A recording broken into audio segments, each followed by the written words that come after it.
Listo, ¿me escuchan? Sí, doctor. Ok.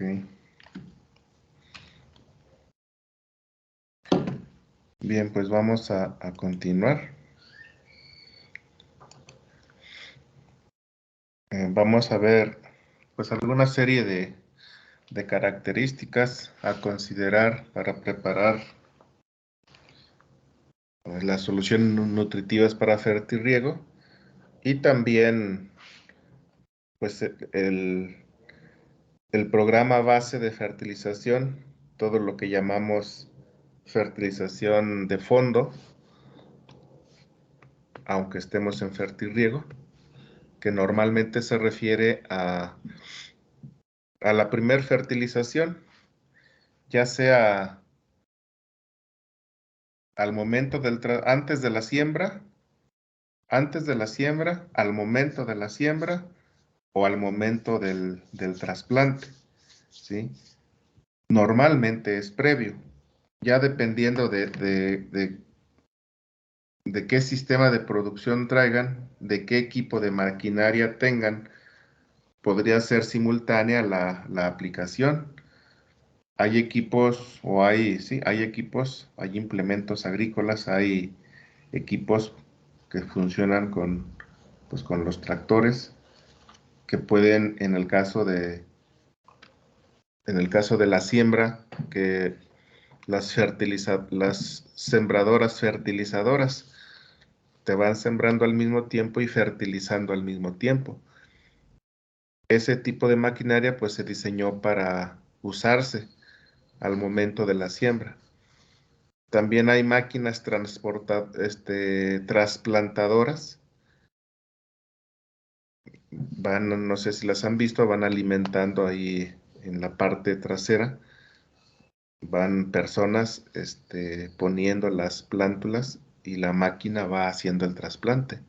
Es decir, no se hace con gente, con trabajadores, estrictamente el trasplante. Entonces, cuando existe todo ese tipo de maquinaria, pueden hacerse labores de fertilización, siembra o trasplante al mismo tiempo. En ese momento, desde luego, las plantas no aprovechan todavía los nutrimentos, pues se van trasplantando, no están enraizadas en el suelo, aunque ya se pone la plántula. La semilla, pues obviamente apenas va a germinar, van a tardar 4, 8 días, 10 días, 15 días, o digamos de 8 a 15 días en establecerse la planta, desarrollar su primer sistema radical, y en ese momento la cantidad de nutrimentos que pueden tomar del suelo es mínima. El proceso de nutrición de la planta iniciará conforme se desarrollen las raíces, conforme las raíces crezcan en el suelo. Un sistema radical poco desarrollado pues tendrá un aprovechamiento de nutrimentos mínimo. Recuerden que la absorción de nutrimentos se va dando conforme el suelo, la planta explora ese volumen de suelo en que se pone en contacto con él, tanto en profundidad como de manera horizontal. Por eso, pues en un inicio siempre es importante conocer cómo está el sistema radical, porque acoplado al desarrollo del sistema radical, irá acoplado también el aporte de nutrimentos. Incluso en muchas plantas, como parte del sistema, o más bien en la mayoría de las plantas como parte del sistema, conviene que la planta detecte cierta falta de nutrimentos en el suelo, porque la planta va a reaccionar buscando esos nutrimentos y entonces va a reaccionar generando más raíces.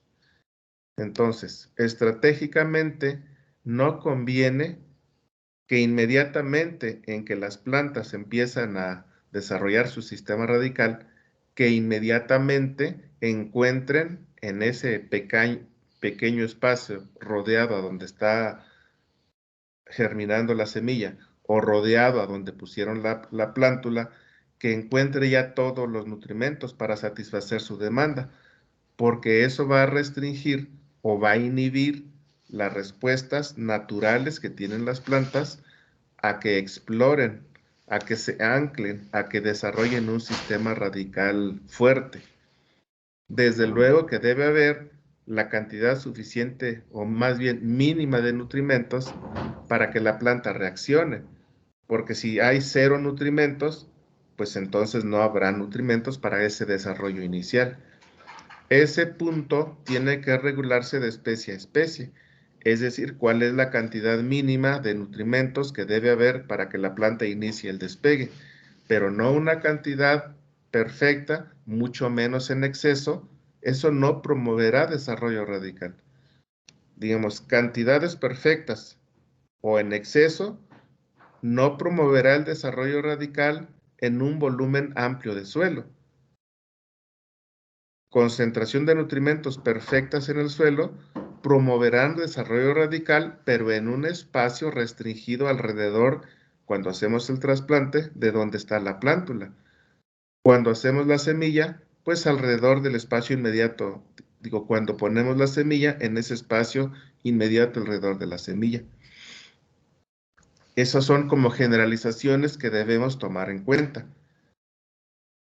que nos van a ayudar también a calcular la fertilización de fondo y a calcular también en qué momento inicio mi programa de fertirriego, porque no estamos obligados a que al momento de la siembra o al momento del trasplante iniciar el programa de fertirriego.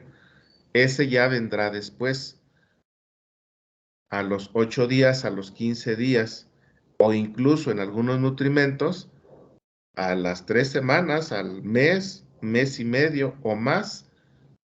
¿Qué va a determinar que yo inicie mi programa de nutrición o en qué tiempo voy a iniciar mi programa de nutrición?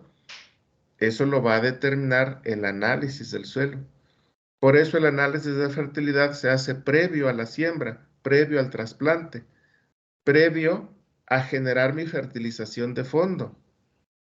Si yo voy a poner una nutrición al momento de la siembra del trasplante, ¿cuánto voy a poner? Mi fertilización de fondo, ¿de cuánto debe ser? ¿Se requiere o no se requiere? ¿Se requiere de todos los nutrimentos o solo de algunos nutrimentos? Porque ese es el otro punto que hay que tener también muy claro. Mi fertilización de fondo debo considerar si se requieren poner todos o solamente algunos nutrimentos. Eso me lo va a decir el análisis de fertilidad para, pues yo asegurar una mejor respuesta de las plantas. Desde luego que cuando en el medio faltan nutrimentos, decimos las las plantas van a reaccionar desarrollando más raíces, pues para buscar más nutrimentos. Claro que esa respuesta de canalizar más biomasa al desarrollo radical va a ir en demérito o en cierto castigo de la parte aérea. Y por supuesto que ese castigo tampoco debe ser tan fuerte, porque si no la parte aérea no va a despegar, va a restringirse y va a promoverse desarrollo radical. Es decir, siempre hay que buscar un equilibrio entre la parte aérea y la parte radical.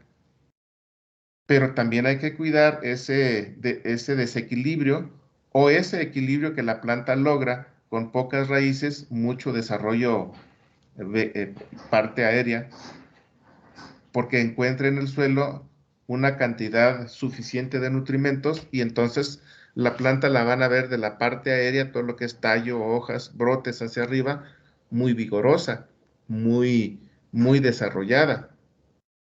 Van y buscan raíz y hay muy poca raíz. Aparentemente uno podría decir, ah, mira qué bien desarrollada esta planta, qué buen cultivo llevo, pero eso con frecuencia nos lo puede cobrar más adelante durante el desarrollo de la planta. Ese es un defecto. ¿Por qué es un defecto? porque la planta está desequilibrada en ese equilibrio perfecto que debe tener parte aérea, parte raíz. Es decir, siempre hay que hacer esa evaluación de la biomasa total que hay en una planta, cuánto debe ser parte aérea, cuánto debe ser parte raíz. Normalmente es más parte aérea que raíz, en la mayoría de los casos, ¿sí? Pero en ciertas plantas la raíz llega a constituir hasta el 50% de la biomasa aérea. En una planta que traemos bajo fertirriego, ¿sí? La relación en suelo, fertirriego, suelo, parte aérea, raíz, ¿sí?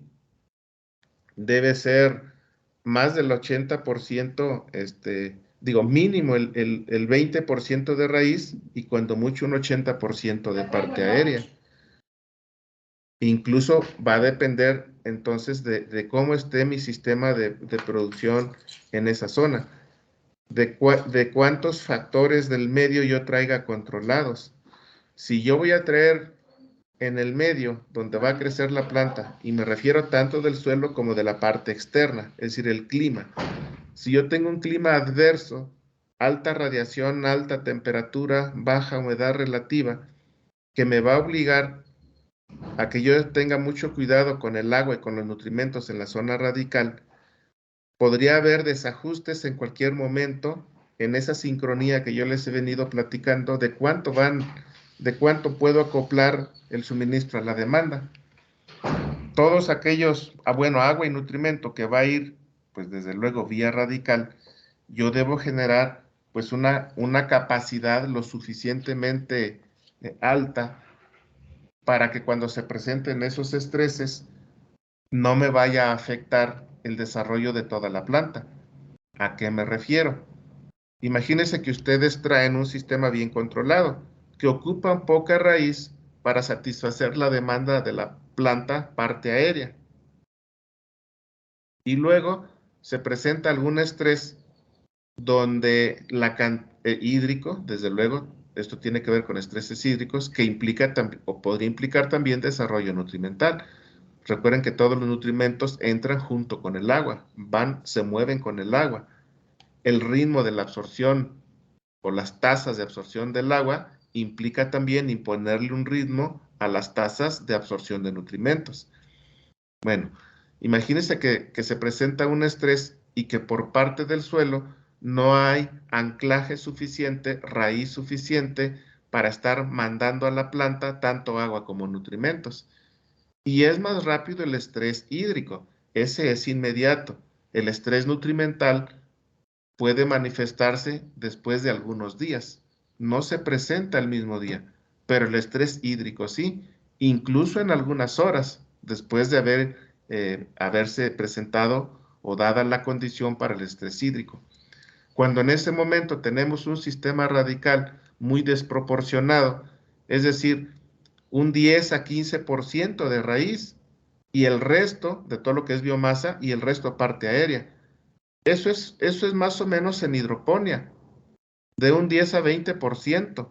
Con un 10 a 20% de toda la biomasa que está en tu sistema, con un 10 a 20% de raíz es suficiente para que tú satisfagas de manera perfecta las relaciones de la planta, las relaciones hídricas y los nutrimentos. Con eso es suficiente. Pero estamos hablando de un sustrato, estamos hablando de hidroponía, estamos hablando de un control total o casi total del medio. Pero en suelo, aún en condiciones perfectas que decimos controladas, lo cierto es que ahí perdemos control. Todos esos procesos que se llevan a cabo en la raíz para nutrir a la planta van a depender de las características también del suelo. Por más que queramos modificarlas, no traemos la modificación tan precisa como en sustratos. O la modificación, ¿sí? Se prolonga a llegar a tener ese control cierto tiempo porque el suelo amortigua los cambios que uno puede hacer en el medio. Ahí es cuando, si en un inicio no favorecemos desarrollo de raíz, cuando vienen esos momentos críticos, que ya normalmente es en etapas avanzadas del desarrollo, de mitad de etapa vegetativa hacia adelante, cuando ya tengo mucha biomasa radical, perdón, aérea, y quizás no promoví desarrollo al inicio. Esos detalles hay que cuidarlos. Y una manera de regular esas relaciones es con la fertilización de fondo, con la fertilización inicial, con la condición de fertilidad del suelo con que yo parto cuando sembré o cuando trasplanté. Entonces, eso es muy importante considerarlo para asegurar un buen desarrollo de raíces. Y los fertilizantes que vamos a tener, bueno, pues son de todos. No crean que solamente en Fertirriego usamos fertilizantes solubles. Podemos usar de todos. Los fertilizantes solubles, insisto, los vamos a dejar para el complemento, desde luego a través del Fertirriego. Pero todo este control del suelo en muchas de sus propiedades, pues va desde la preparación del terreno. Si no lo hago así, ya durante el crecimiento de las plantas a través del fertirriego estoy limitado a poner muchos nutrimentos o muchos mejoradores de suelo. Normalmente a través del fertirriego no ponemos mejoradores de suelo. Para todo el equilibrio o para lograr ese balance en propiedades físicas, químicas y biológicas, se dificulta. Ponemos algo de sustancias únicas, ¿sí? Podríamos poner algo de aminoácidos, podríamos poner reguladores de crecimiento, podríamos poner azúcares, ¿sí? Pero esos más bien son sustancias complementarias a la nutrición, que incluso puedo meterlas vía foliar, no necesariamente a través del fertirriego. Y vía foliar, pues obviamente va a haber una restricción en cantidad para meter al sistema. Son de acción rápida, pero son cantidades mínimas. Resuelven el problema puntual o alrededor unos días después, hasta unos días después de haber hecho la aplicación. Es decir, cuánto te dura el efecto de una fertilización foliar o de una aplicación foliar de cualquier sustancia. El efecto te dura, digamos, 8 a 15 días en promedio, no más. Incluso 15 días podría ser un tiempo razonablemente largo. Por eso, cuando hacemos muchas aplicaciones foliares, nos obliga a hacer aplicaciones frecuentes si es que queremos tener una alta respuesta a las aplicaciones foliares de tiempos prolongados, es decir, son momentáneas. Recuerden que por eso las aplicaciones foliares resuelven problemas muy puntuales, muy de momento, épocas críticas. Por eso el amarre de flor, el amarre de fruto, que puede restringirse a unos cuantos días, la fertilización foliar es una estrategia. Pero no podemos estar haciendo aplicaciones foliares tan frecuentes.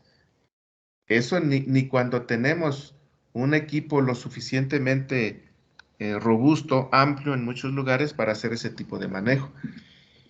La nutrición, recuerden, en las plantas va vía suelo.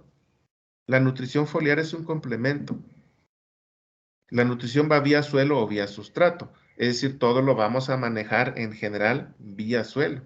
El agua y los nutrimentos. Y desde que vamos a plantar, pues como lo mencionaba yo en clases pasadas, necesitamos ver qué equilibrio le doy al suelo en las propiedades, en todas las propiedades físicas, químicas y biológicas. La nutrición meramente, la parte química de la nutrición, excluyendo propiedades físicas y biológicas, ¿sí? La parte química, pues esa sí la controlo a través del fertirriego. Pero el equilibrio en propiedades físicas y biológicas normalmente lo hago previo a la siembra, previo al trasplante. Y para ello, pues como hemos mencionado, nos vamos a valer de todo lo que tengamos, desde fertilizantes sólidos, líquidos, mejoradores de suelo, mezclas entre orgánicos y minerales, biofertilizantes, abonos verdes, abonos de cobertura. Todo eso no está peleado con el fertirriego. Todo eso son fertilizaciones previas, fertilizaciones de base. Para hacer una selección de todos esos elementos, pues recuerden, implican tomar en cuenta varios aspectos. El costo de los productos, desde luego, siempre será algo a tomar en cuenta, porque hay veces que requerimos hacer una enmienda X en el suelo, propiedades físicas o cualquier propiedad, pero el costo no nos permite poner las cantidades que se requieren. Como todo esto tiene que pagarlo el cultivo, pues siempre habrá o siempre se tomará en cuenta estos balances beneficio o costo-beneficio para ver si es viable el sistema o no es viable el sistema. ¿Se acuerdan que hace qué? 8 días que no pude asistir a clases, que me fui, que estuve en la costa de Oaxaca, en una zona papayera, y hablábamos precisamente del costo. Y los productores, que son productores de media alta tecnología, decían, bueno, pues los costos de los fertilizantes están altos. A lo mejor vamos a castigar un poco nuestras dosis y a lo mejor eso nos obliga a ser más eficientes. Y por supuesto que sí, ellos son conscientes. Dice, pero aunque los fertilizantes o todos los insumos subieron, no puedo dejar de aplicar porque yo ya tengo este sistema establecido. Si yo por costos no le apuesto a que voy a producir y se me va a bajar la producción y por no gastar en fertilizantes, por no conseguir dinero incluso para hacer el gasto que implica mi programa de fertilización, al final de cuentas voy a perder más porque eso ya está demostrado, ya lo tenemos probado que nuestros cultivos no van a responder y no voy a utilizar pues todo lo que tengo ya instalado que ya son costos. Entonces al final pierdo más. Digo, justo un comentario les digo, de reciente de un productor que él está consciente que aunque los costos de los fertilizantes subieron, ahorita muchos fertilizantes se fueron al doble o al triple de lo que traíamos de 6 meses para acá. O sea, de 6 meses para acá los fertilizantes están al doble o al triple. Imagínense lo que eso implica en costos en un sistema de producción intensiva, como puede ser un sistema bajo fertirriego o un sistema bajo hidroponía. Eso está pegando fuertemente en los costos actualmente. Pero aún así, pues hay que invertir en fertilizantes porque el resto de la infraestructura está puesta. Desde luego también factores técnicos como si lo voy, qué fuente voy a utilizar para la condición que tengo.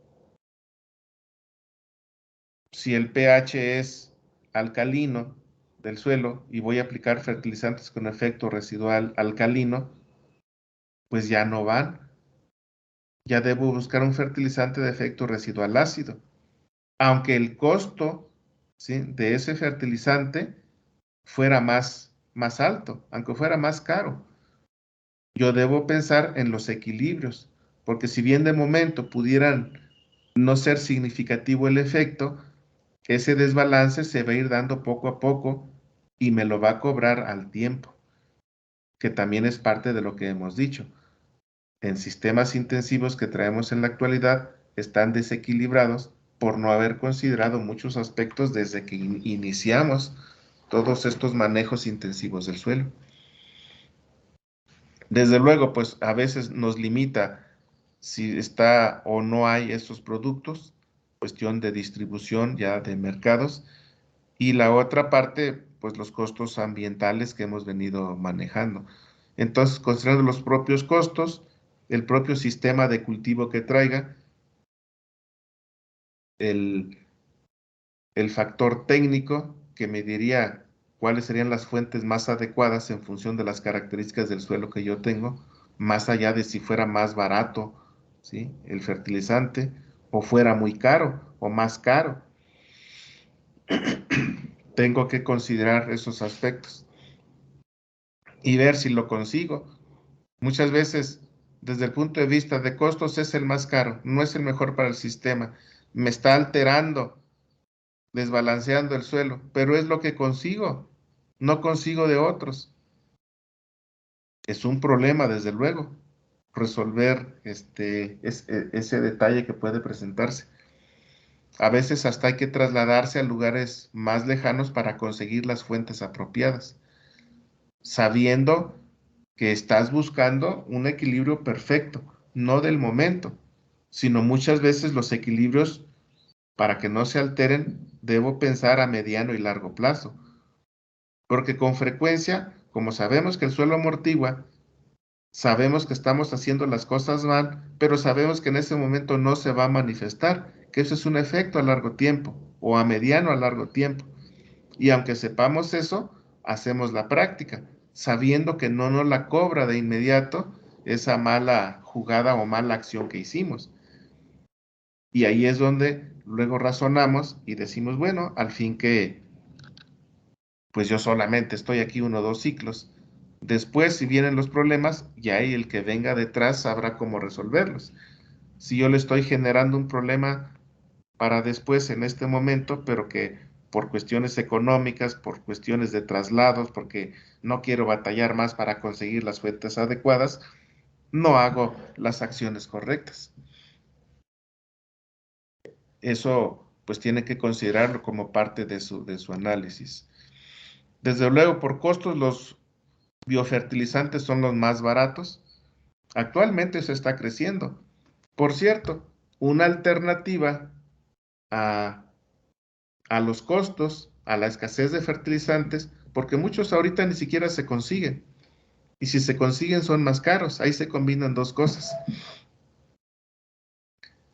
Siempre la pregunta es cómo hacemos para resolver ese problema que traemos actualmente de costos de fertilizantes y de conseguir los fertilizantes, porque ni siquiera hay. Bueno, la respuesta, si no bien no total, pero la respuesta a esa necesidad en buena medida anda por la parte microbiológica. Usar todos los biofertilizantes o incorporar los biofertilizantes que a lo mejor no los hemos estado incorporando. Y van a ser las fuentes más baratas que tengamos. Recuerden que en muchos suelos en la actualidad, los efectos residuales que traemos de varios ciclos hacia atrás ya se notan en el suelo. Ahí están los residuos de los fertilizantes. Están en el suelo. ¿Qué hay que hacer? Recuperarlos. Estrategias de recuperar por esas reservas que están en el suelo. Muchas de esas reservas no son nutrimentos precisamente disponibles, no están en solución, pero están en el suelo. Ejemplo, los fosfóricos, ¿sí? O los micronutrimentos. Todos los elementos que forman compuestos más o menos estables en el suelo. Todos los fertilizantes o los nutrimentos de baja eficiencia. Ahí hay que ver por qué muchos elementos traen baja eficiencia, que con excepción del nitrógeno, las bajas eficiencias de esos fertilizantes no es porque se volatilicen. Potasio, calcio, magnesio, azufre, micros, díganme cuáles de ellos tienen fuertes pérdidas por volatilización. Prácticamente no hay. No podríamos decir cero, pero prácticamente no hay. Todos esos elementos, ¿cuáles son los procesos que disminuyen su eficiencia de utilización por efectos de lavado? Puede haber un poco más que por volatilización, pero son mínimas las tasas. Incluso en algunos se consideran inmóviles. El fósforo no se lava tampoco. Por lo tanto, todo lo que sobra y tiene una baja eficiencia de utilización del fósforo. En fertirriego anda sobre, si bien anda sobre el 40-50%. Y eso es ya lo máximo que podríamos alcanzar de eficiencia de utilización de los fosfatos. Eso significa que si no se volatiliza o se lixivia, el fosfato se queda en el suelo. Por lo tanto, con historiales de varios años de cultivo, incluso décadas, metiendo fertilizantes fosfóricos con esas eficiencias tan bajas, pues el fósforo está en el suelo. No se requiere meterle más fertilizante fosfórico como luego se hace, para seguir incrementando tu pool en el suelo de fracciones no disponibles o lentamente disponibles, y que luego las plantas responden lento, no responden rápido, y entonces dices o reaccionas que le hace falta fósforo, y si le pones fósforo, la planta responde, aún teniendo una reserva alta de fósforo. ¿Por qué responde? Porque tiene baja movilidad. Y aún con la baja movilidad, ¿sí? Pero fracciones disponibles, ¿por qué no satisface la demanda? Por lo mismo que les dije al inicio, tienes un sistema radical muy poco desarrollado. Aunque el análisis de suelo te diga que ahí hay nutrimentos, tu sistema radical no está llegándole a los sitios, a los puntos donde están esos nutrimentos. Por eso si metemos a través del fertirriego más fósforo y lo metemos obviamente a la zona de raíces, porque ahí es donde traemos el suministro de nutrimentos, la planta va a responder al fósforo, aun cuando tengas niveles medios o incluso altos de fósforo. Cuando las tablas nos dice hay suficiencia de fósforo en el suelo, no le metas más, pero luego dice el productor, pues sí, pero si no le meto más, se queda la planta, hay respuesta, entonces usted me está haciendo un diagnóstico equivocado. No es así. El punto es que no estás desarrollando un sistema radical, denso, profuso, que te explore todo ese volumen de suelo para rescatar esos nutrimentos. Entonces, una de las estrategias actuales a ese costo de los fertilizantes que ahora sí los productores lo están considerando, porque les cuesta mucho y dicen, no, no, sí, ahora sí, o sea, ¿qué hago? No quiero ya comprar fertilizante. Desarrolla sistema radical. De entrada, ¿cuál será la solución? Prepara una muy buena cama de cultivo para que la raíz explore todo ese suelo en el cual tú sabes que hay riqueza nutrimental. Ponle microorganismos, usa consorcios microbianos que involucre tanto bacterias como hongos para potenciar el desarrollo radical. De entrada, más desarrollo de raíces y más eficiencia en los puntos de control también donde están esas raíces. Y todo eso lo puedo poner a través del fertirriego. Por ejemplo, ahora, porque ya nos lo están preguntando los productores, ¿qué hago? Pues sí tengo ahí mi sistema de riego. Y si usted me dice que compre fertilizantes solubles, yo compro, pero no tengo dinero. Y digo, si pudiera compraba, pero no tengo dinero para comprar. ¿Qué hago para disminuir mi dosis? Los análisis de suelo no los van a decir. Y todo eso normalmente hay que prepararlo o hacerlo previo al cultivo. Es una alternativa que actualmente tenemos que echar mano. Y los productores van a entender. De hecho, les va a convenir. Quien puede que sufra, pues son los vendedores de insumos, porque en buena medida hemos estado excediéndonos, en buena medida por los que distribuyen todos estos insumos, pues que sus ventas, sus ganancias, su salario depende de la cantidad de fertilizante que vendan al año, al mes. Ese tipo de detalles, pues somos muchos los involucrados y entonces hay varios eh, sesgos en la búsqueda de esos equilibrios que yo les vengo platicando. Entonces, bueno, pues el sistema de cultivo va a determinar qué fertilizantes usamos.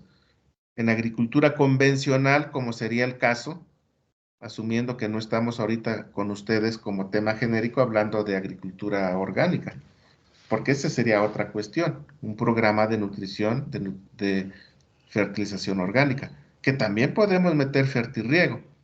Obviamente vamos a limitar los de síntesis química, hasta se van a evitar, o por lo menos a limitar en un sistema orgánico, porque hay actualmente muchos de esos productos ya permitidos. Y también depende de las reglas de tu sistema orgánico. Los sistemas orgánicos ortodoxos, cuadrados, digamos, inflexibles, que a lo mejor eso se ocupa en muchos casos, pero también la mercadotecnia, el mundo, se ha abierto y hay muchos de esos sistemas los ha flexibilizado. ¿Se acuerdan que decíamos, o no recuerdo si lo comenté con ustedes, pero en Estados Unidos la hidroponía con fertilizantes de síntesis químico, ¿sí? Lo permiten como un sistema orgánico. Mientras que si dices hidroponía, sistema con fertilizantes de síntesis químico, se lo dices a un orgánico ortodoxo, pues te anda sacrificando porque eso no puede ser. Rompe uno de los pilares o quebranta uno de los pilares más fuertes de la fertilización orgánica, que es no el uso de fertilizantes de síntesis química.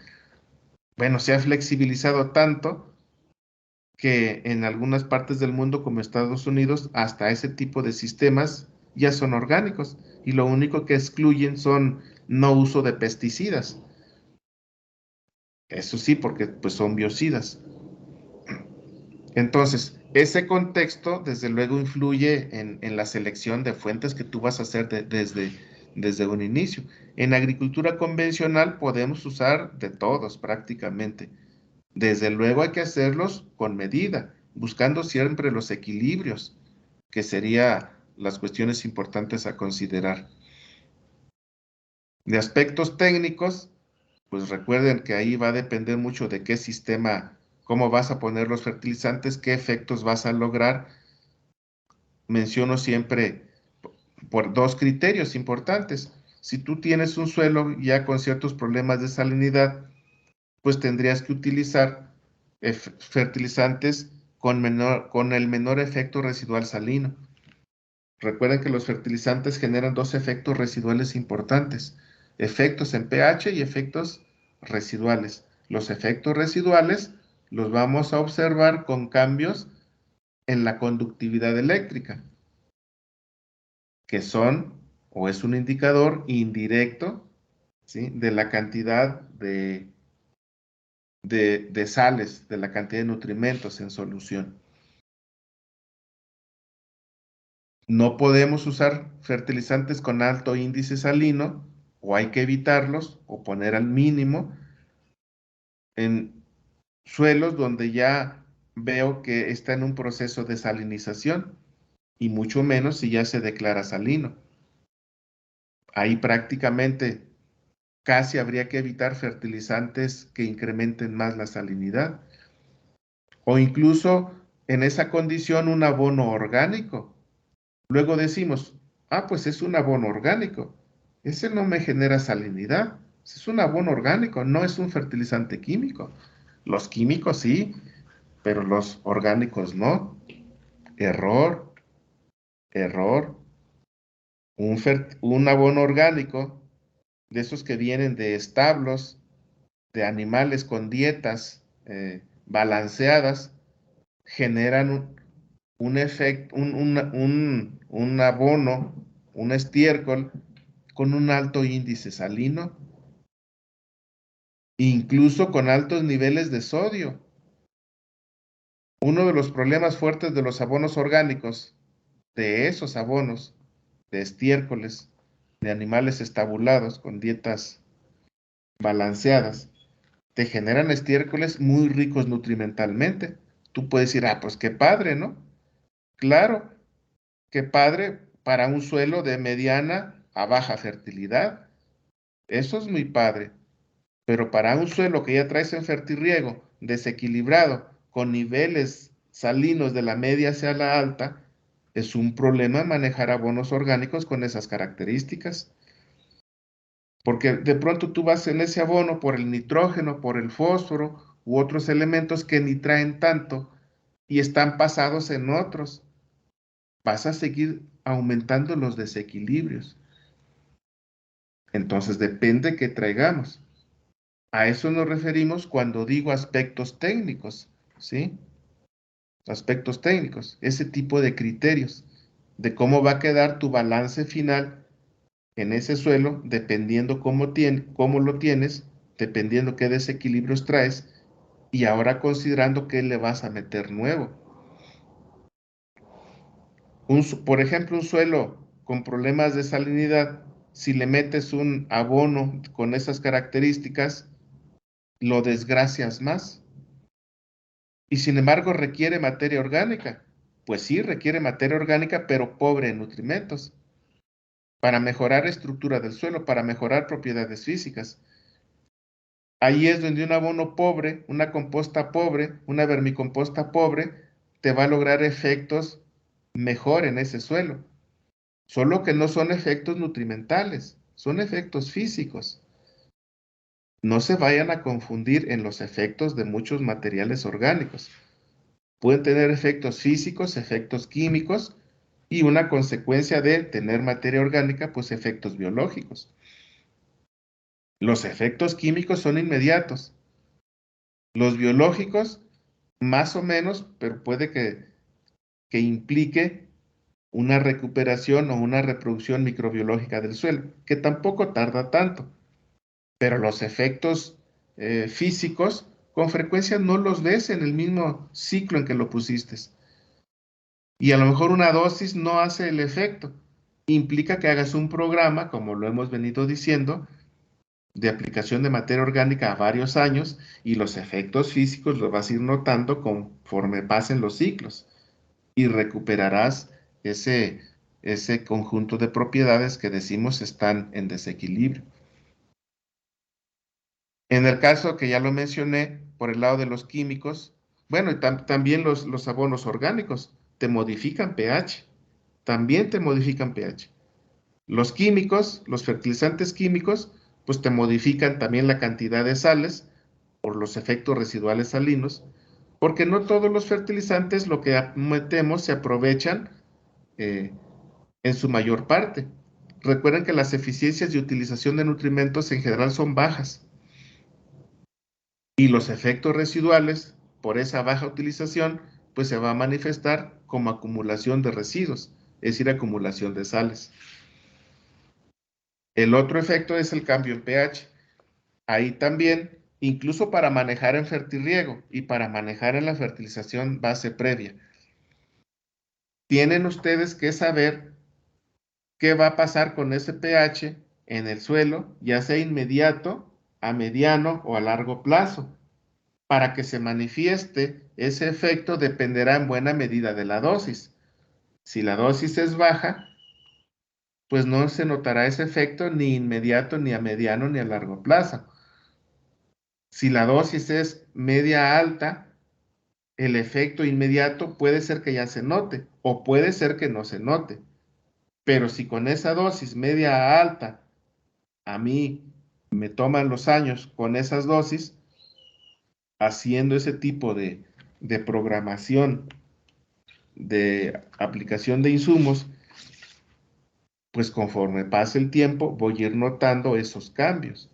Entonces los cambios pueden ser inmediatos, pueden ser a mediano o a largo plazo. Si yo quiero cambios inmediatos y no hay manera de lograrlos, pues debo de ser paciente porque después vendrán.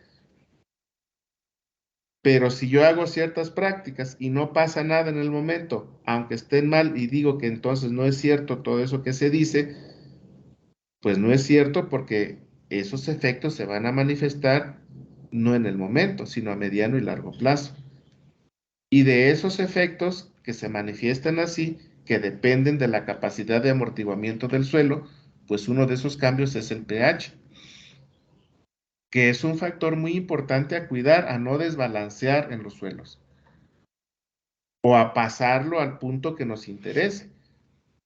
Si yo tengo un suelo perfecto, que no tengo problemas de pH, que está alrededor de la neutralidad, entre 6 a 7,5, por ejemplo. Si soy más estricto, entre 6,5 a 7,3, que es típicamente el pH neutro, desde el punto de vista práctico.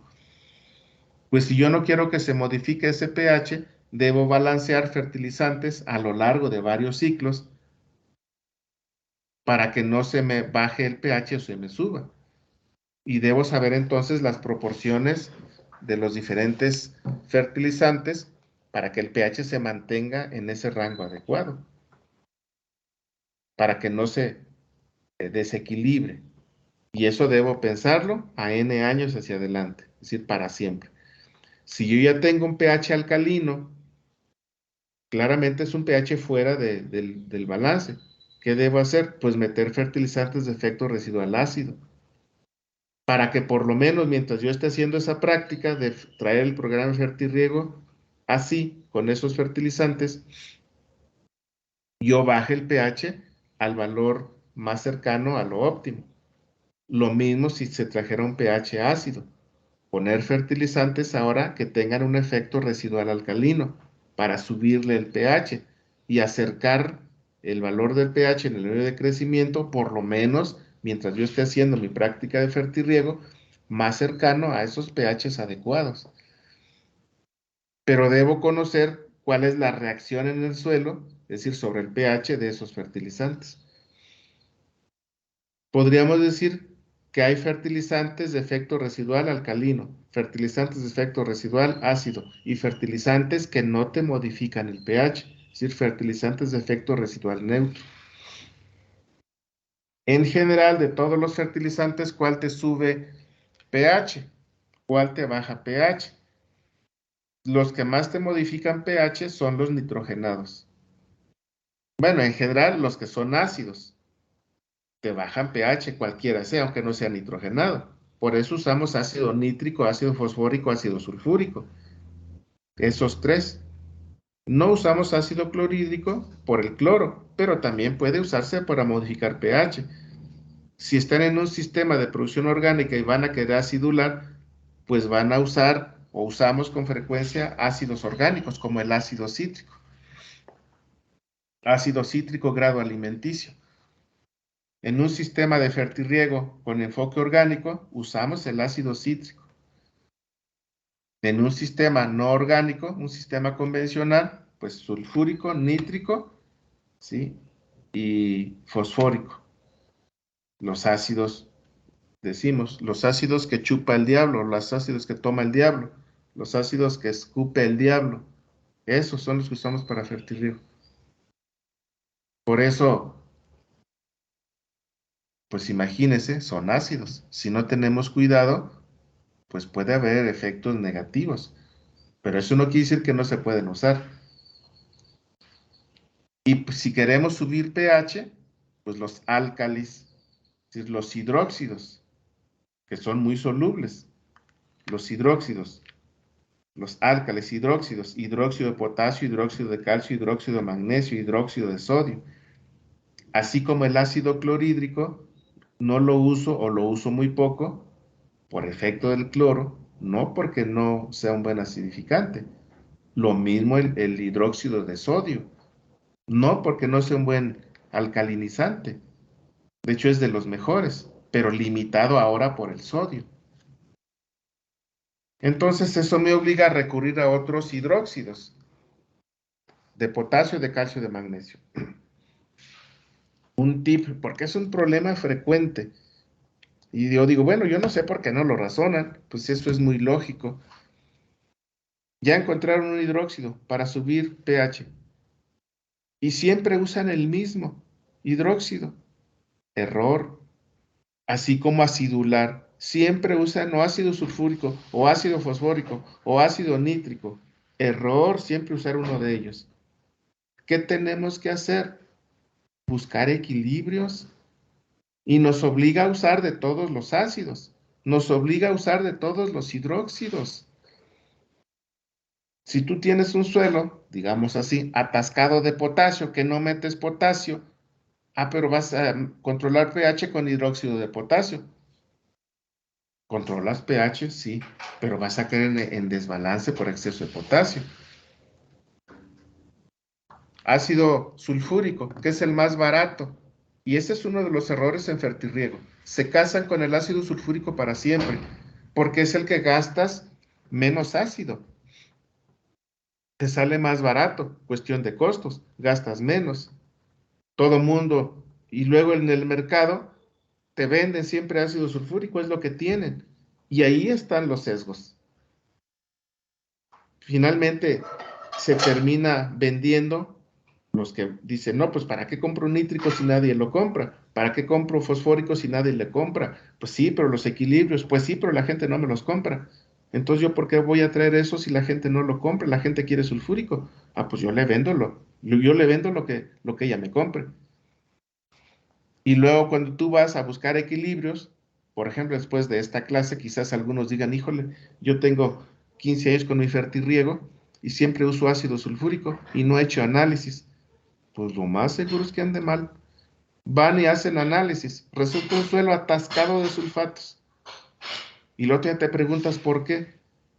Pues si tienes 5, 10, 15 o más años siempre acidulando con ácido sulfúrico, ¿cómo crees que va a estar tu suelo? Atascado de sulfatos. Ya no soporta más sulfatos. Ya lo desequilibraste, porque te casaste con ese ácido siempre. ¿Qué hay que hacer? Buscar equilibrios. Es decir, es importante controlar el pH, pero no con cualquier material, producto que te baje o que tú suba el pH si es que tú quieres bajarlo o subirlo. Tienes que hacerlo con equilibrio.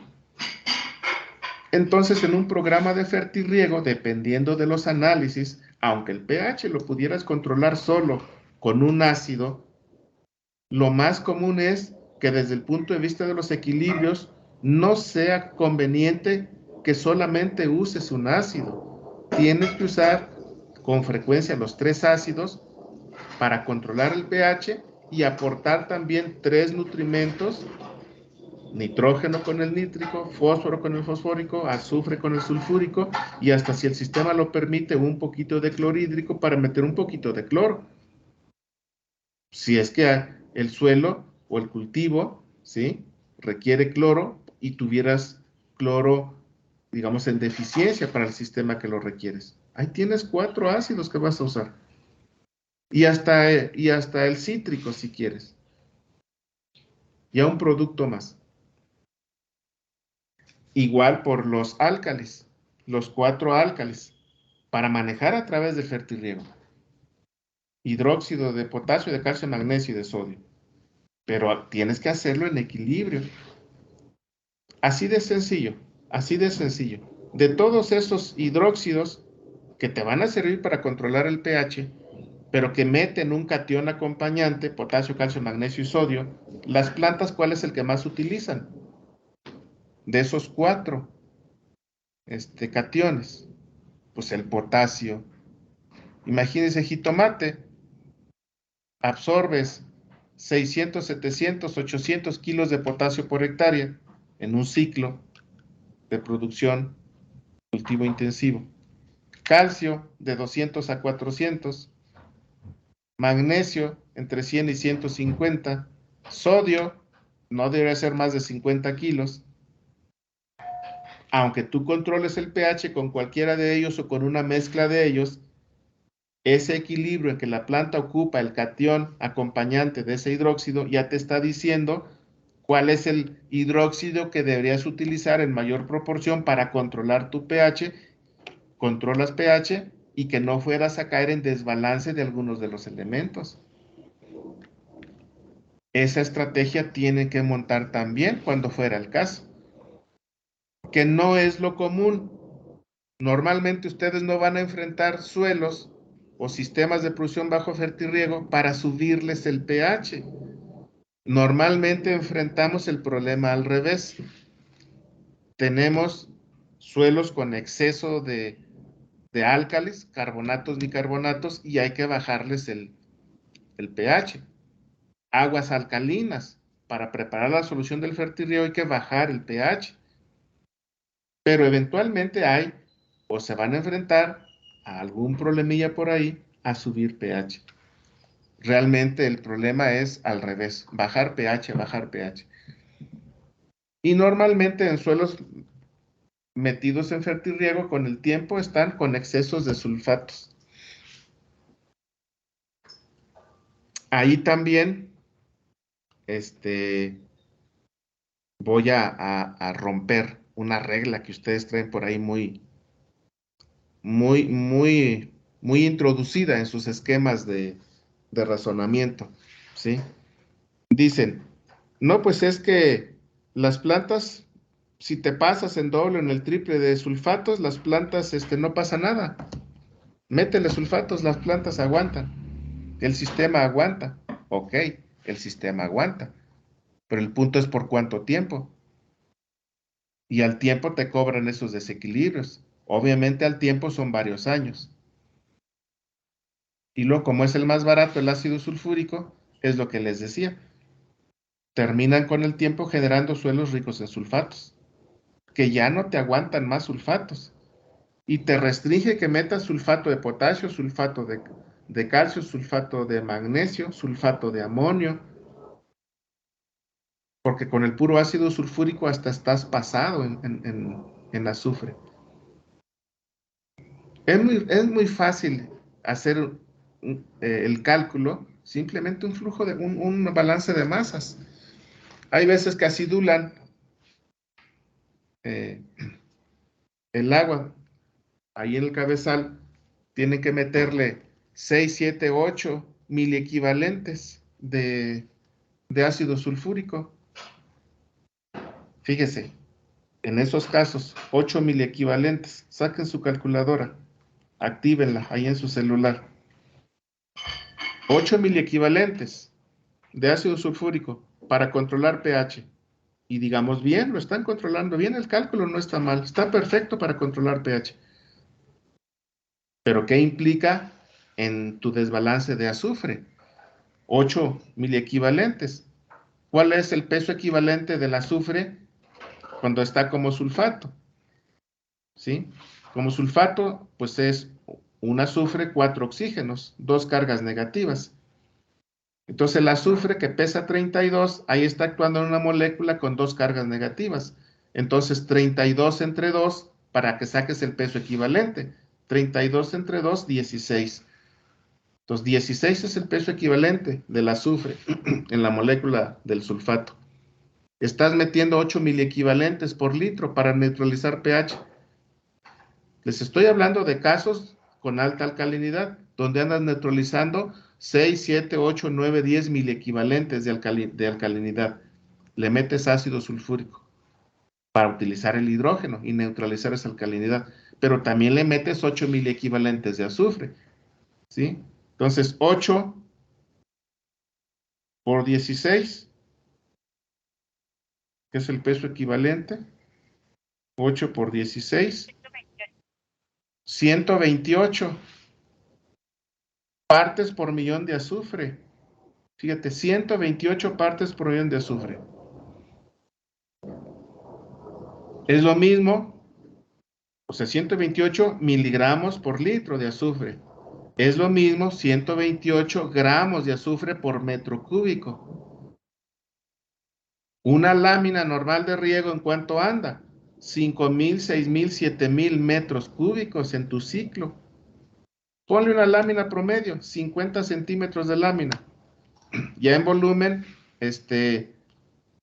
5,000 metros cúbicos. Entonces multiplica 128 por 5,000, ¿sí? 640,000 gramos de azufre. ¿Cuántos kilos? 640 kilos de azufre por hectárea, por ciclo. Fíjate, 640 kilos de azufre.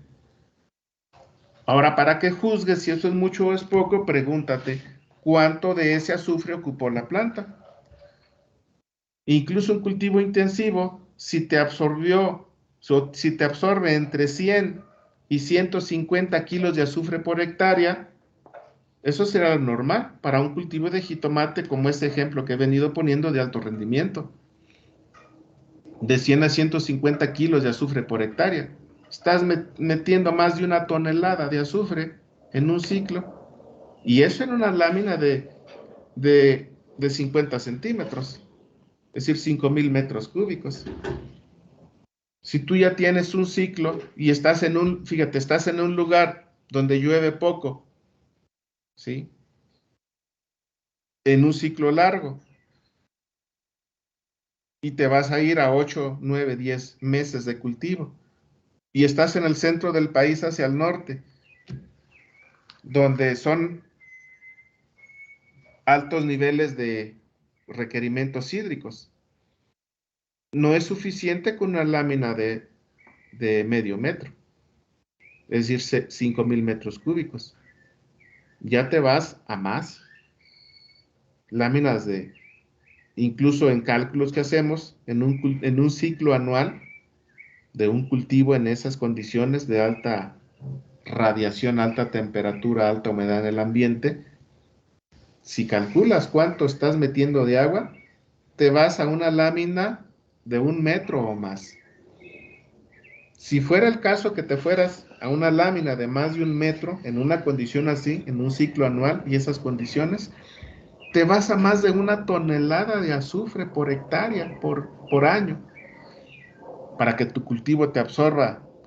Como fue un tiempo más grande, pues te va a absorber más. Recuerden que la absorción nutrimental es directamente proporcional a la cantidad de biomasa producida y el tiempo en que dure tu ciclo.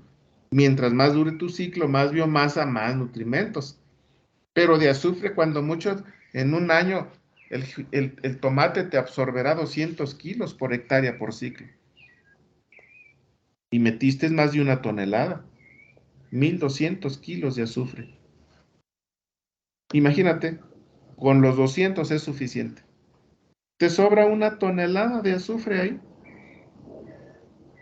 Por eso cuando nos vemos con un programa así, a los 15, a los 20, a los 25 años, y pensando ustedes con un enfoque de sustentabilidad, pues imagínate qué suelo va a tener tu nieto.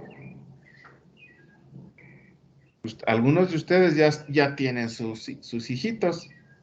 A lo mejor es uno que otro, pero ya tiene su hijito. Bueno, ahora ve tu nieto. Si tu hijito sale tan prolífico como tú, a los 20 años ya también tiene su hijito. De aquí a un tiempo relativamente corto, en 20 años, ponle que tu nieto en otros 20 años anda ya en la producción. Por lo tanto, tú puedes pensar de aquí a 40, 50 años, ya tu nieto está en la producción y le vas a heredar un suelo con un manejo así. ¿Cómo le vas a dejar su suelo?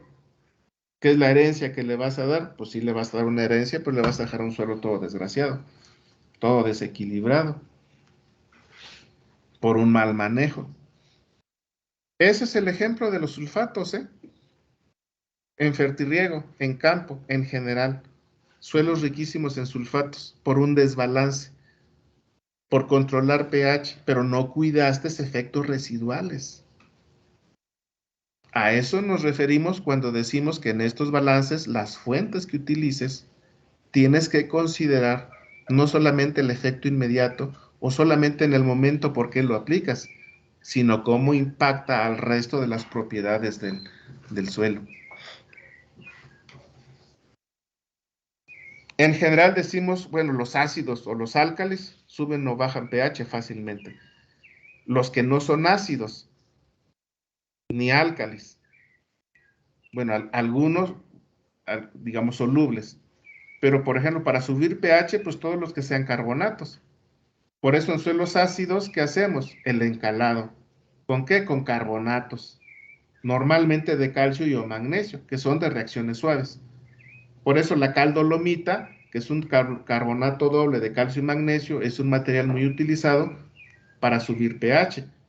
Pero eso se pone previo a la siembra, previo al trasplante. No la manejamos a través del fertirriego.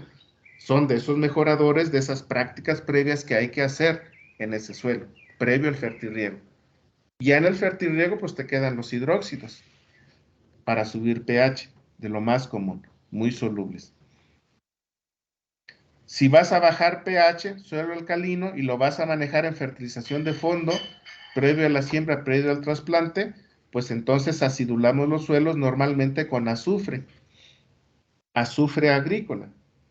Es el material más usado para acidular, porque el azufre te forma ácido sulfúrico.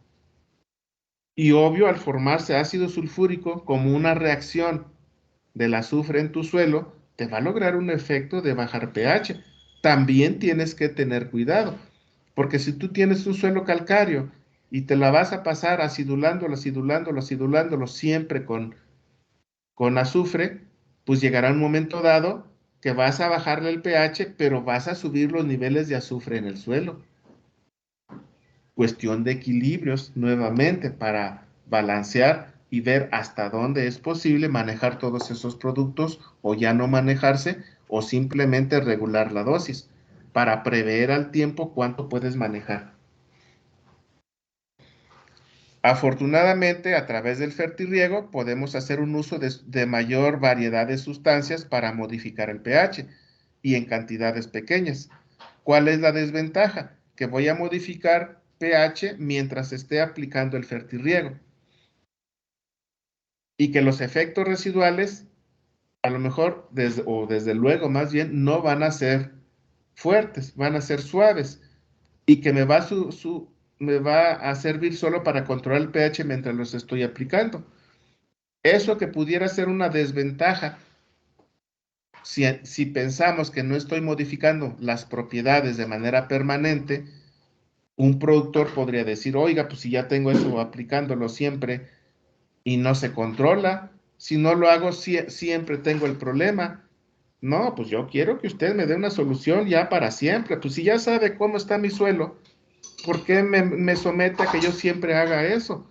¿Por qué no me da una solución para que yo ya le recupere ese problema y ya mi suelo quede con ese problema corregido para siempre?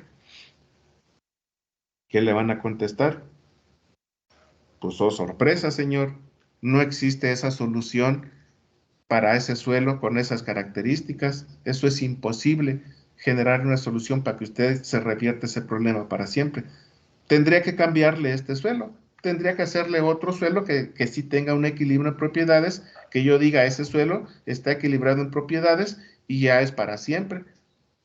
Como existen muchos suelos en diferentes partes de México, del mundo, con esas características que no tienen el problema que usted tiene. Pero el problema que usted tiene no se resuelve. Lo vamos a paliar a través del tiempo con prácticas previas como esta que estamos mencionando y con prácticas a través del fertirriego. Pero es un problema que va a tener siempre.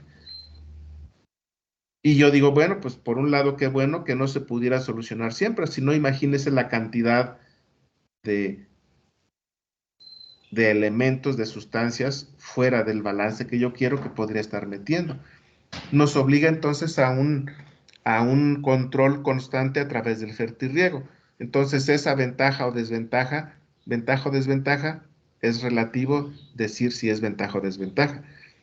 Lo cierto es que a través del fertirriego tenemos esa herramienta de hacer ese control. Y en la zona nada más donde están las raíces. Y dejo de hacer la práctica, se pierde el efecto. Y ahí es donde vamos a usar, pues ahora los fertilizantes, para mantener un ajuste o un balance lo más que se pueda alrededor del punto del parámetro que yo busco. Y ahí los fertilizantes nitrogenados son los que más hacemos uso para ese control. Recuerden ustedes, todos los fertilizantes nitrogenados con nitrógeno en forma de amonio, formadores de amonio, tendrán un efecto residual ácido. Esa es la regla. Ustedes, los de suelos, ya se la saben, lo vieron con el maestro Rodríguez. Ahorita estamos recordando eso, a considerar.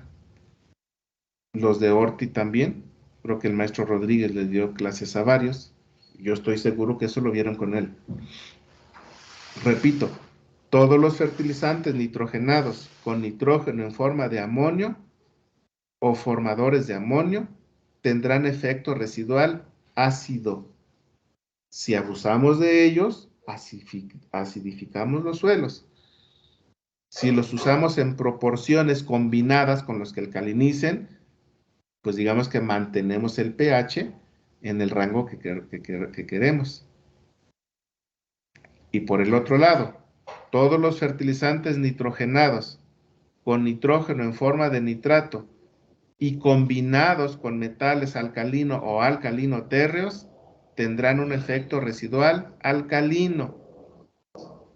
¿Cuáles son esos fertilizantes? Pues los que conocen de nitratos: nitrato de potasio, nitrato de calcio, nitrato de magnesio, nitrato de sodio. Esos 4 fertilizantes, efecto residual alcalino.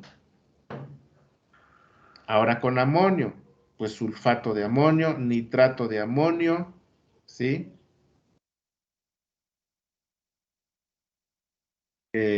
la urea, el amoníaco. El amoníaco, la urea, no es amonio, pero son formadores de amonio. Sulfato de amonio, ¿sí? Fosfato monoamónico, fosfato diamónico, nitrato de amonio. Todos esos van a tener efecto residual ácido. Obviamente no todos tienen el mismo poder acidificante, ¿sí? Depende de concentración de fertilizante y depende del ion acompañante. Pero podríamos decir que molécula a molécula, independientemente de cuál sea la fuente, pues es la misma capacidad acidificante. Recuerden que la capacidad acidificante se da cuando el amonio se convierte a nitrato, por la reacción que se da en el suelo, conocida como nitrificación. Por cada amonio que se convierte a nitrato, les libera 4 hidrógenos, porque el amonio es NH4. Ahí está el poder acidificante. Esos son, pues, criterios que hay que tomar en cuenta. Mezclas organominerales para el balance, depende de qué tenga o qué nos falte en el suelo. Impacto ambiental. Los fertilizantes solamente deben servir para nutrir a las plantas. Ni deben volatilizarse, ni deben lixiviarse. Y por eso sincronizar cantidades es solo lo que ocupan las plantas. No debe sobrar. En el sentido estricto, no debe sobrar para que se quede en el suelo y se salinice. No debe sobrar para que se lixivie del suelo y se vaya a contaminar, sobre todo, cuerpos de agua, hacia el subsuelo o por escorrentía, cuerpos de agua superficial o mantos acuíferos a profundidades, que es cuestión de tiempo. O digan, se queda en el suelo, sí, pero luego estás perdiendo el suelo por erosión. A donde se vaya a ir ese suelo vas a ir a contaminar. O que vaya a formar gases. Afortunadamente, muy pocos fertilizantes generan gases. En general, los nitrogenados, eso sí. Los demás, muy poco. Es cero o casi cero.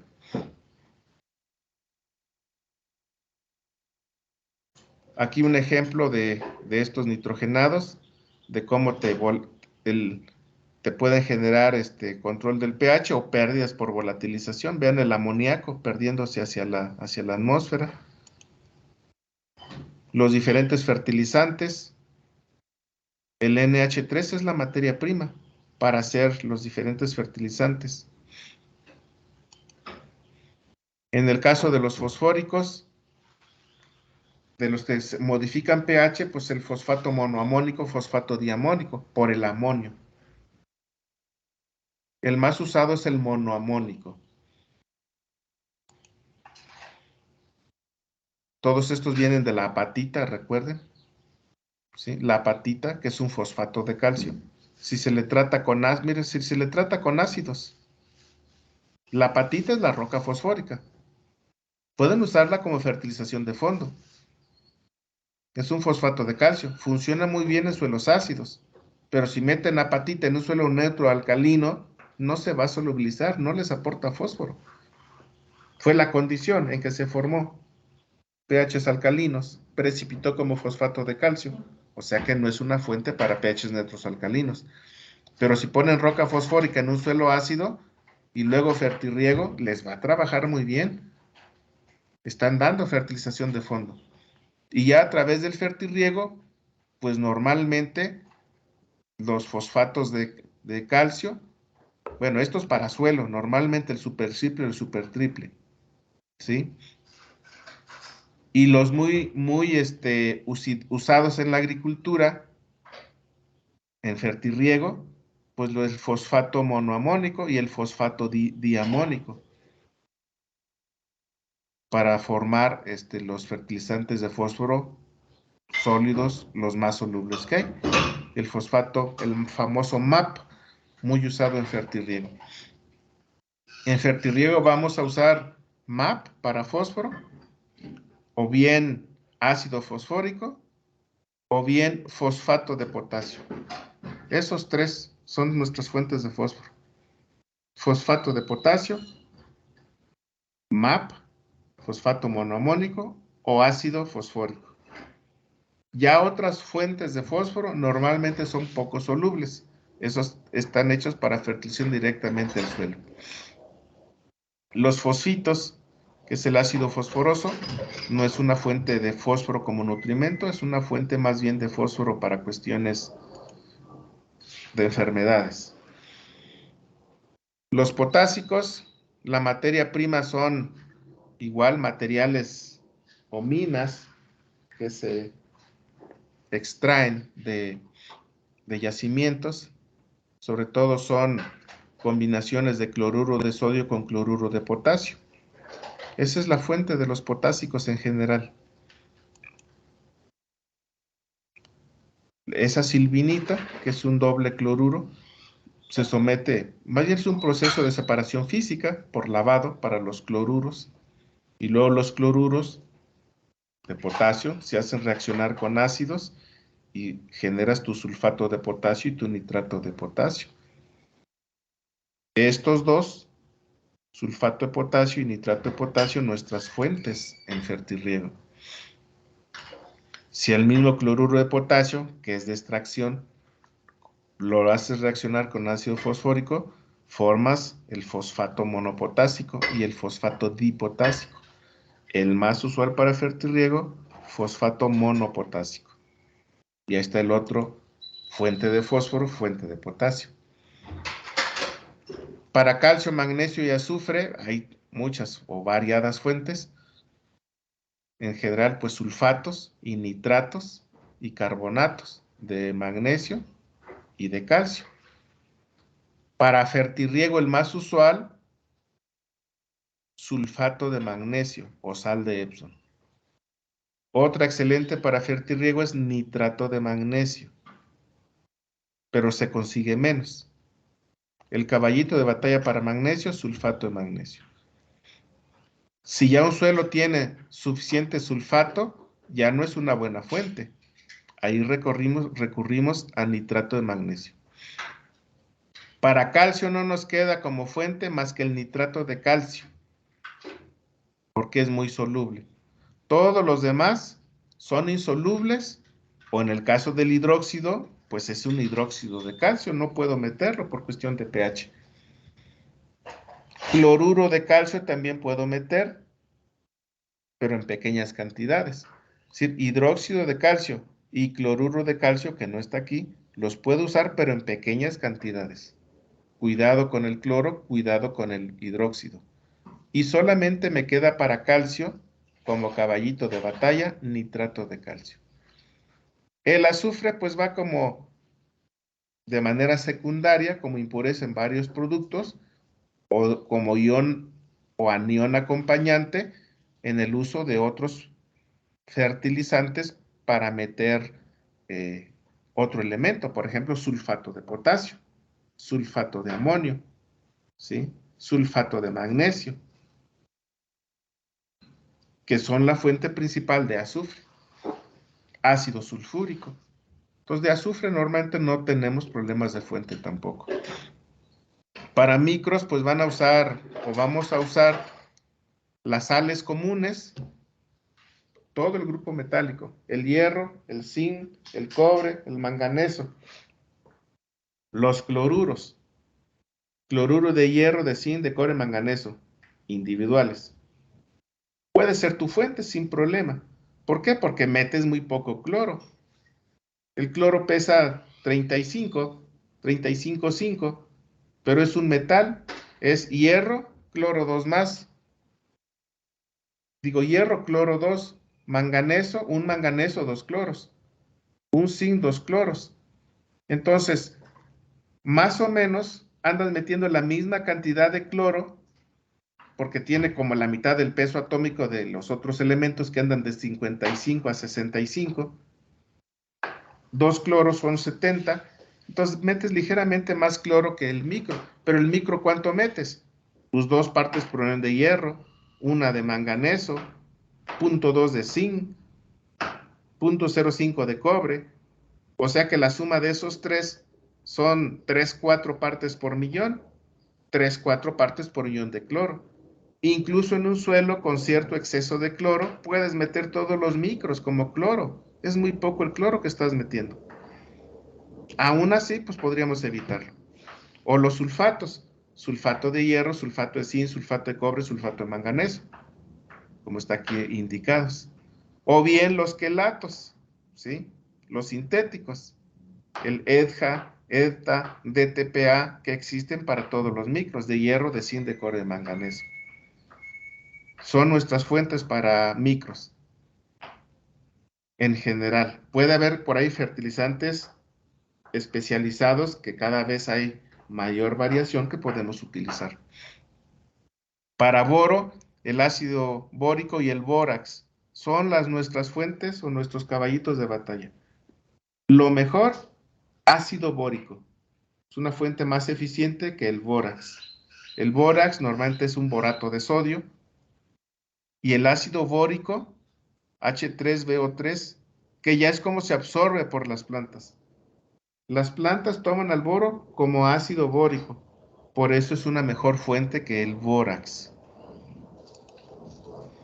Aquí están las otras fuentes para el cobre y para el manganeso, en general sulfatos, cloruros y quelatos. Algunos fertilizantes combinados, ¿sí? Solubles, que normalmente vienen presentaciones líquidas. Aquí un ejemplo de las principales empresas que tienen su presentación líquida con un cierto equilibrio. Ya saben que es el primer par de dígitos nitrógeno, fósforo y potasio. Y aquí hay las varias empresas que manejan sus fórmulas. Se pueden tomar como fertilización base para nuestras formulaciones, en lugar de fuentes o sales binarias como las que vimos anteriormente. También muchas sustancias para complementar vía fertirriego, para ponerlos en solución o en suspensión, como muchas sustancias húmicas, u otros materiales como aminoácidos, poliaminas, azúcares, enzimas, reguladores de crecimiento, vitamininas, etcétera, que son parte de nuestros programas de nutrición.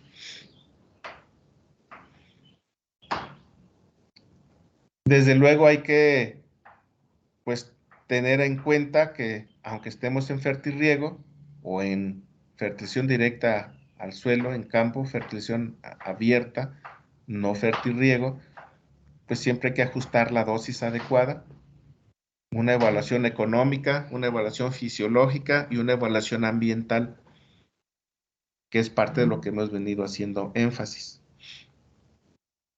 para manejar todos esos fertilizantes. Siempre andaremos evaluando las eficiencias de utilización. Con buenas prácticas de manejo, fertilización directamente al campo, andaremos sobre 50% en los nitrogenados. Fosfórico sobre 20, potásico sobre 40. Esas son dosis promedio, directa al suelo. Pero a través del fertirriego, ¿cuál es la opción? Más bien, ¿cuál es la eficiencia que vamos a pedirle? Pues hay que subirla. Nitrógeno de 60 para arriba, un 75 en promedio. Pero si puedo 80, 85, 90 o más, hay que pelear por esas eficiencias. No menos de 60% en fertirriego. 75 es un promedio. Fósforo, no 20, 25, mínimo 40%, de ahí para arriba. Potasio, no menos del 50%, 60, 65, 70 o más si puedo. Recuerden que con la fertirrigación es la estrategia que tenemos para buscar estas eficiencias al 100. Obviamente eso nunca se ha logrado, pero sí se han logrado subir eficiencias arriba del 90%, que serían los sistemas más eficientes. ¿Cómo vamos a saber si traigo un sistema eficiente o no eficiente de mi manejo de nutrición? Cuando yo calcule las eficiencias de utilización de nutrimentos. Desde luego la fertilización foliar puede tener más eficiencia, pero metemos muy pocos nutrimentos vía foliar. Cuestión de cantidad. Para efectos residuales ambientales, cuidar la contaminación con nitratos, que se nos pueden ir al medio. La eutrofización, que es la putrefacción de cuerpos de agua, es un efecto de la contaminación con fertilizantes, de todos. Los dos que más influyen es nitrogenados y fosfóricos. Y de esos dos, los que más influyen o despegan el proceso son los fosfóricos. Ni siquiera son los nitratos. Un problema del exceso de nitratos es una enfermedad que tiene que ver con el transporte de oxígeno en la sangre por los nitratos, que es la metahemoglobinemia. Otro efecto negativo ambiental de formas de nitrógeno es que se va al aire formando gases de efecto invernadero, como los óxidos de nitrógeno, que incluso pueden destruir la capa de ozono. Y ya una ineficiencia, pues llegarse a perder todo el nitrógeno en forma de N2. Otro problema con los fosfóricos es contaminación con metales pesados, sobre todo cadmio y cromo. Cadmio y cromo son dos metales pesados que con frecuencia entran al sistema por el lado de la fertilización fosfórica. La roca fosfórica, que es la materia prima para hacer los fertilizantes fosfóricos, es la que más contamina. Los fertilizantes químicos, los de síntesis química, que ya son más puros, son los que menos contaminan con metales pesados. Por eso, si usted dice en agricultura orgánica, roca fosfórica, bueno, pues ten cuidado, porque hay más riesgo de metales pesados. Si dices fertirriego hidroponía, fosfato monoamónico, hay menos problemas o menos riesgo de contaminación por metales pesados, unas por otras. Finalmente, la fertirrigación en el pH, 2 o 3 efectos importantes por el lado de los fertilizantes. Al momento de disolverse, te modifican pH, pero no es un efecto tan fuerte, a menos que fuera un ácido o un álcali, ahí sí. Pero el resto, su principal efecto no es al disolverse. Normalmente no te modifican pH al disolverse, o el efecto es muy ligero. El efecto viene después, ya cuando empiezan a trabajar a nivel de rizósfera, en la zona de contacto, en la zona de absorción, o la parte del medio donde se conecta la planta con el medio que explora, que es la zona de rizósfera. Ahí se dan los cambios importantes en pH. O a lo largo del tiempo, ya como efecto residual, todo eso se va acumulando y que son los efectos residuales. Estos tres son efectos importantes de los fertilizantes que te van a modificar pH. Varios de esos aspectos los hemos venido manejando. Ya para terminar esta parte, simplemente vean al disolverse, si disuelven NH3, sí. Profe, ya vamos a entrar con el profe David Cristóbal a la clase. Ok, sí, ya termino, hija. Al disolverse, vean cómo se modifica pH. En la rizósfera, dependiendo si es amonio o es nitrato, te acidula o acidifica. Y el efecto residual por la transformación de la nitrificación. Continuamos la próxima clase. Lo seguimos comunicando. ¿Sale? Cuídense mucho. Gracias, doctor. Gracias, doctor. Hasta luego.